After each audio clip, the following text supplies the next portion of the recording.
Hello everyone. Types of goods के बाद में हमारा नेक्स्ट टॉपिक इसमें आता है gross investment, net investment and depreciation.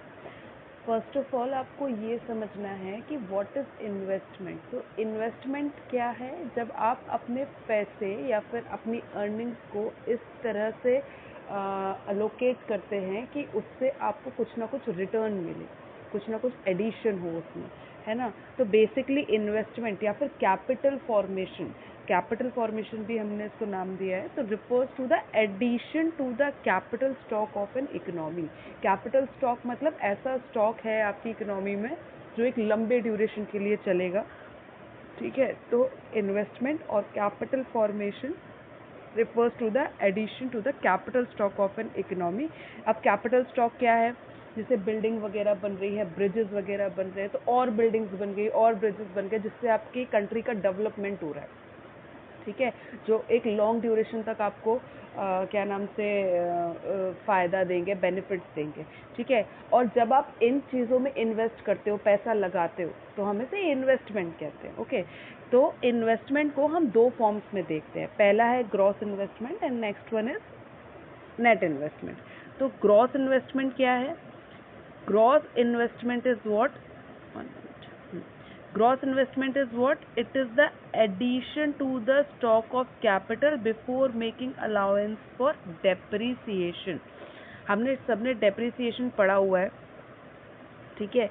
11th में आपने डेप्रिसिएशन पढ़ा है। अब यहाँ पर ये कह रहे हैं कि ये जो ग्रॉस इन्वेस्टमेंट है, इसका मतलब ये है कि आप कैपिटल स्टॉक में एडिशन कर रहे हैं और यहाँ पर आपने अभी डेप्रिसिएशन को अलाउ नहीं किया है, मतलब आपने डेप्रिसिएशन को माइनस यहाँ से नहीं किया है।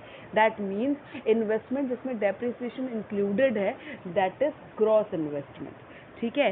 Capital stock consist of fixed asset and unsold stock, okay. So we can say that gross investment is the expenditure on purchase of fixed assets and unsold stock during the accounting year, ठीक है। आपने जो खर्चा किया है ना, fixed assets को purchase करने में और अनसोल्ड स्टॉक जो है, जो आपकी current accounting during the accounting year में है, सो वो हमारा ग्रॉस इन्वेस्टमेंट है।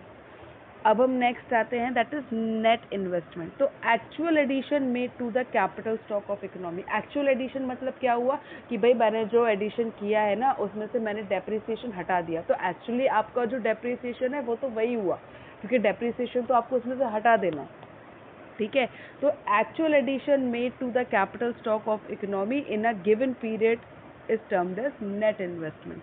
तो नेट इन्वेस्टमेंट का फॉर्मूला है मेरे पास में gross investment minus depreciation. That means यहाँ से डेप्रिसिएशन को आपने अलाउ कर दिया है, डेप्रिसिएशन डिडक्ट हो चुका है। तो डेप्रिसिएशन ये था हमारा gross investment and net investment. दोनों में सिर्फ डेप्रिसिएशन का अंतर है। ग्रॉस इन्वेस्टमेंट में डेप्रिसिएशन अलाउड नहीं हुआ है और नेट इन्वेस्टमेंट में डेप्रिसिएशन का प्रोविजन आपने अलाउ कर दिया है, वो माइनस हो गया है। नेक्स्ट हम आते हैं डेप्रिसिएशन पर। अब डेप्रिसिएशन आपने सबने पढ़ा हुआ है, क्या होता है? Depreciation is what? It is consumption of fixed capital. तो depreciation is what? Consumption of fixed capital.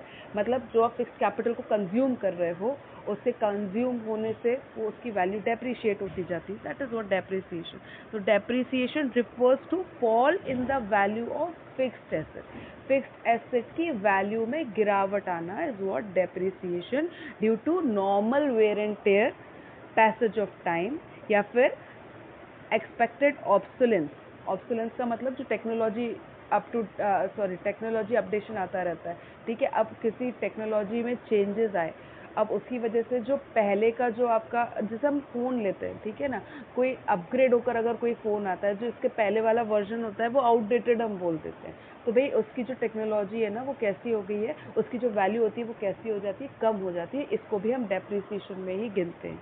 तो normal wear and tier use आप जो करोगे उसकी वजह से डेप्रिसिएशन होता है। पैसेज ऑफ टाइम की वजह से होता है। पैसेज ऑफ टाइम मतलब क्या नाम से आप जैसे जैसे समय निकलता है उसकी वैल्यू अपने आप कम होती जाती है, ठीक है। और तीसरी चीज़ क्या बोल रहे हैं?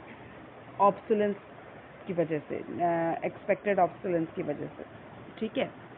तो दैट इज़ व्हाट डेप्रिसिएशन, अगर हम डेप्रिसिएशन की बात करते हैं तो डेप्रिसिएशन को आप कंपेयर कर सकते हो, जैसे अगर हम डिफ्रेंशिएट करेंगे इसको कैपिटल लॉस से तो आपको अच्छे समझ में आएगा कि डेप्रिसिएशन जो है वो फिक्स्ड एसेट्स की वैल्यू में गिरावट होने के कारण होता है, normal wear and tear, passage of time, expected obsolescence जो हमने जैसे अभी पढ़ा उसकी वजह से होता है। लेकिन जो कैपिटल लॉस है इसमें क्या होता है कि फिक्स्ड एसेट्स किसी अनफोर्सिन ऑब्सोलेंस की वजह से उसमें उसकी वैल्यू में लॉस हुआ है। जैसे कहीं पे अगर भूकंप आ गया या बाढ़ आ जाती है तो आपके जो कैपिटल एसेट्स है, स्टॉक है, उनमें खराबी आ सकती है ना। जैसे बाढ़ वगैरह आने पर कई बार ब्रिजेस टूट जाते हैं या बिल्डिंग्स वगैरह टूट जाती हैं, तो ये कैपिटल लॉस है।